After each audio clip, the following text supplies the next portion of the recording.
Tangail. Hello viewers, আমি এখন যে ভিডিওটা শুরু করেছি ওনাদের বাড়ি হলো টাঙ্গাইল। দেখেন এই রুগীটার সাথে আজ কতদিন ধরে কোনো বলতে পারো আক্রান্ত। হ্যাঁ বলো, কত বলো, কথা বল।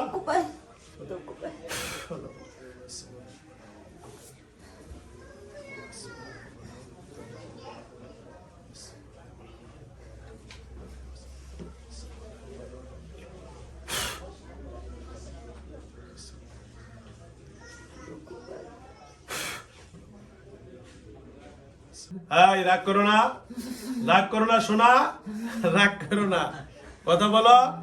এই যে এই তোমাদের আসলে কি হয়েছে, কই থেকে কি করছে একটু বলো তো। এই সারুন, এই তুই কই থেকে আসছিস, কথা বল, কই থেকে আসছিস, কথা বল। তোর কি হয়েছে? ওইটা তো সারা নিয়েছে দেন। হ্যাঁ তাবিজটা তো ওই যে ওটা তাবিজ আতার কারণে তো ঝামেলা। তাবিজ লইছেন কেন? বহেলান দে বসে।